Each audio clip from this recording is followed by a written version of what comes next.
Hello friends, welcome to Rishabh shelters. ನಾನು ನಿಮ್ಮ ರಿಷಬ್. ಮನೆ ಕಟ್ತಾ ಇದ್ದೀರಾ? ಹಾಗಿದ್ರೆ ನಿಮಗೋಸ್ಕರ ಒಂದು ಇಂಟ್ರೆಸ್ಟಿಂಗ್ ಟಾಪಿಕ್ ತೊಗೊಂಡು ಬಂದಿದ್ದೀನಿ ಇವತ್ತು ನಾನು. ಅದೇನಪ್ಪ ಅಂತ ಹೇಳಿದ್ರೆ, ಆರ್ಕಿಟೆಕ್ಟು ಮತ್ತು ಕಾಂಟ್ರಾಕ್ಟರ್ಸು ಒಂದೇನಾ ಅಂತ ತುಂಬ ಜನಕ್ಕೆ ಕನ್ಫ್ಯೂಷನ್ ಇದೆ. ಖಂಡಿತ ಇಲ್ಲ. ಆರ್ಕಿಟೆಕ್ಟ್ಸ್ ಅಂತ ಹೇಳಿದ್ರೆ ನಿಮ್ಮ ಮನೆಯನ್ನು ತುಂಬ ಏಸ್ಥೆಟಿಕ್ ಆಗಿ ಡಿಸೈನ್ ಮಾಡಿಕೊಡುವಂಥ ಪ್ರೊಫೆಷನಲ್ಸ್. ಇವರು ನಿಮ್ಮ ಸೈಟ್ ಮೆಷರ್ಮೆಂಟ್ ತಕ್ಕಂತೆ, ನಿಮ್ಮ ಬಡ್ಜೆಟ್ ತಕ್ಕಂತೆ ಮತ್ತು ನಿಮ್ಮ ಫ್ಲೋರ್ ರಿಕ್ವೈರ್ಮೆಂಟ್ಸ್ ತಕ್ಕಂತೆ ಪ್ರಾಜೆಕ್ಟ್ನ ಡಿಸೈನ್ ಮಾಡ್ತಾರೆ. ಇವರು ಡಿಸೈನ್ ಮಾಡೋದು ಹೆಂಗೆ ಮಾಡ್ತಾರೆ, ಯಾವ ಸ್ಟೇಜಸಲ್ಲಿ ಮಾಡ್ತಾರೆ ಅಂದರೆ, ಇನಿಷಿಯಲಿ ಅವರು ನಿಮಗೆ ಡ್ರಾಯಿಂಗ್ಸ್ನ ಪೇಪರ್ಸಲ್ಲಿ ಕೊಡ್ತಾರೆ. ಅದರಲ್ಲಿ ಕರೆಕ್ಷನ್ಸ್ ಏನಾದರೂ ಇದ್ದರೆ ಅದು ಆದಮೇಲೆ ನೆಕ್ಸ್ಟು ಅದು 3D ಮಾಡೆಲಲ್ಲಿ ಕೊಡ್ತಾರೆ. ನೆಕ್ಸ್ಟು ಅದನ್ನು ಸೈಟ್ ಎಕ್ಸಿಕ್ಯೂಷನಲ್ಲಿ ಟೈಮಲ್ಲಿ ಸೈಟ್ ವಿಸಿಟ್ ಮಾಡಿ ಅದಕ್ಕೆ ವ್ಯಾಲ್ಯೂ ಅಡಿಷನ್ಸ್ ಕೊಡ್ತಾರೆ. ಮತ್ತು ಇವ್ರು ಮಾಡುವಂಥ ತುಂಬ ಇಂಪಾರ್ಟೆಂಟ್ ಎರಡು ಕೆಲಸ ಯಾವುದು ಅಂತ ಹೇಳಿದ್ರೆ, ಸ್ಟ್ರಕ್ಚರಲ್ ಡಿಸೈನ್ಸ್ ಕೊಡ್ತಾರೆ ಮತ್ತು ಎಲೆಕ್ಟ್ರಿಕಲ್ ಡಿಸೈನ್ಸ್ ಕೂಡ ಕೊಡ್ತಾರೆ. ಹಾಗೆ ಕೊನೆಯ ಹಂತ ಅಂದರೆ ಎಲಿವೇಷನ್ಸ್, ಮನೆಯ ಹೊರಗಡೆಯಿಂದ ಏಸ್ಥೆಟಿಕ್ ಆಗಿ ಹೇಗೆ ಕಾಣಬೇಕು ಮತ್ತು ಮನೆ ಒಳಗಡೆ ಏನು ಎಕ್ಸಿಕ್ಯೂಟ್ ಆಗಿದೆ ಪ್ರಾಜೆಕ್ಟು ಅದಕ್ಕೆ ರಿಲೇಟೆಡು ಏನು ಇಂಟೀರಿಯರ್ಸ್ ಆಗಬೇಕು, ಮ್ಯಾಚ್ ಆಗುವಂಥದ್ದು, ಕೋಆರ್ಡಿನೇಷನ್ ಆಗುವಂಥ ಇಂಟೀರಿಯರ್ಸ್ನ ಕೊಡ್ತಾರೆ. ಇದು ತುಂಬ ಇಂಪಾರ್ಟೆಂಟಾಗಿ ಇವ್ರು ಮಾಡುವಂಥ ಕೆಲಸ.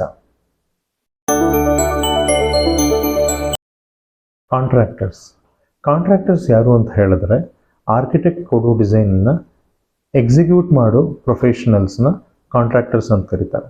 ಬೇಸಿಕಲಿ ಇವ್ರ ರೆಸ್ಪಾನ್ಸಿಬಿಲಿಟಿ ಏನಿರುತ್ತಪ್ಪ ಅಂತ ಹೇಳಿದ್ರೆ, ಇನಿಷಿಯಲಿ ಡಿಸೈನನ್ನು ಸ್ಟಡಿ ಮಾಡ್ತಾರೆ, ಅದಕ್ಕೆ ರಿಲೇಟೆಡ್ ಟೈಮ್ ಲೈನ್ಸ್ನ ಡಿಸ್ಕಸ್ ಮಾಡ್ತಾರೆ, ಅದಕ್ಕೆ ರಿಲೇಟೆಡ್ ಪರ್ಮಿಷನ್ಸ್ ಬಗ್ಗೆ ಅಪ್ಡೇಟ್ಸ್ ಕೊಡ್ತಾರೆ, ಮತ್ತು ಅದಕ್ಕೆ ರಿಲೇಟೆಡ್ ಲೇಬರ್ ಫೋರ್ಸಸ್ಸು ಮತ್ತು ಅವರು ಯಾವ ಹಂತದಲ್ಲಿ ಬೇಕಾಗ್ತಾರೆ ಅನ್ನೋದನ್ನು ಇವ್ರು ಚೆನ್ನಾಗಿ ತಿಳ್ಕೊಂಡಿರ್ತಾರೆ. ಫಾರ್ ಎಕ್ಸಾಂಪಲ್, ಮೊದಲು ಫೌಂಡೇಶನ್ನು, ನೆಕ್ಸ್ಟ್ ವಾಲ್ ಕನ್ಸ್ಟ್ರಕ್ಷನ್ ಆಗುತ್ತೆ, ಪ್ಲಾಸ್ಟ್ರಿಂಗ್ ಆಗುತ್ತೆ, ಎಲೆಕ್ಟ್ರಿಫಿಕೇಷನ್ ಆಗುತ್ತೆ, ಪೇಂಟಿಂಗ್ ಆಗುತ್ತೆ. ಸೊ ಹೀಗೆ ಬೇರೆ ಬೇರೆ ಸೀಕ್ವೆನ್ಸಲ್ಲಿ ನಡೆಯೋ ಕೆಲಸಗಳನ್ನ, ಅದರ ಟೈಮ್ ಲೈನು ಮತ್ತು ಅದಕ್ಕೆ ಬೇಕಾಗುವಂಥ ಲೇಬರ್ಸು, ಇದನ್ನು ಇನ್ ಡೀಟೇಲ್ ಆಗಿ ಇನ್ಫಾರ್ಮೇಷನ್ನ ಫ್ಲೋ ಕರೆಕ್ಟಾಗಿ ಮಾಡಿ ಕೆಲಸನ ಎಕ್ಸಿಕ್ಯೂಷನ್ ಮಾಡಿಕೊಡುವಂಥ ರೆಸ್ಪಾನ್ಸಿಬಿಲಿಟಿ ಕಾಂಟ್ರಾಕ್ಟರ್ಸ್ದಾಗಿರುತ್ತೆ. ಸೊ ಓವರ್ ಆಲ್ ಆರ್ಕಿಟೆಕ್ಟ್ ಕೊಡೋ ಡಿಸೈನ್ನ ಪ್ರಾಕ್ಟಿಕಲ್ ಆಗಿ ಇಂಪ್ಲಿಮೆಂಟ್ ಮಾಡಿ ಪ್ರಾಜೆಕ್ಟ್ನ ಕಂಪ್ಲೀಟ್ ಮಾಡಿಕೊಡೋದೇ ಕಾಂಟ್ರಾಕ್ಟರ್ಸ್ ಕೆಲಸ. ಹಾಗಿದ್ರೆ ಆರ್ಕಿಟೆಕ್ಟ್ ಜವಾಬ್ದಾರಿನೇ ಬೇರೆ, ಕಾಂಟ್ರಾಕ್ಟರ್ ಜವಾಬ್ದಾರಿನೇ ಬೇರೆ. ಇವರಿಬ್ಬರು ಒಂದೇ ಪ್ರಾಜೆಕ್ಟಲ್ಲಿ ತಮ್ಮ ತಮ್ಮ ಜವಾಬ್ದಾರಿಗಳನ್ನ ಒಟ್ಟಿಗೆ ನಿಭಾಯಿಸೋದ್ರಿಂದ ತುಂಬ ಒಳ್ಳೆ ಮನೆ ನಿಮ್ಮದಾಗತ್ತೆ. ಸೊ ನೆಕ್ಸ್ಟ್ ಟೈಮ್ ನೀವು ಕನ್ಸ್ಟ್ರಕ್ಷನ್ ಮಾಡಬೇಕಾದ್ರೆ ಇವರಿಬ್ಬರನ್ನ ಕೂಡ ಇನ್ವಾಲ್ವ್ ಮಾಡಿ ನೀವು ಕನ್ಸ್ಟ್ರಕ್ಷನ್ ಮಾಡಿದ್ದೇ ಆದರೆ ನಿಮ್ಮ ಪ್ರಾಜೆಕ್ಟು ತುಂಬ ಒಳ್ಳೆ ಪ್ರಾಜೆಕ್ಟ್ ಆಗುತ್ತೆ. ಈ ವಿಡಿಯೋ ನಿಮ್ಗೆ ಇಷ್ಟ ಆಗಿದೆ ಅಂತ ತಿಳ್ಕೊಂಡಿದ್ದೀನಿ.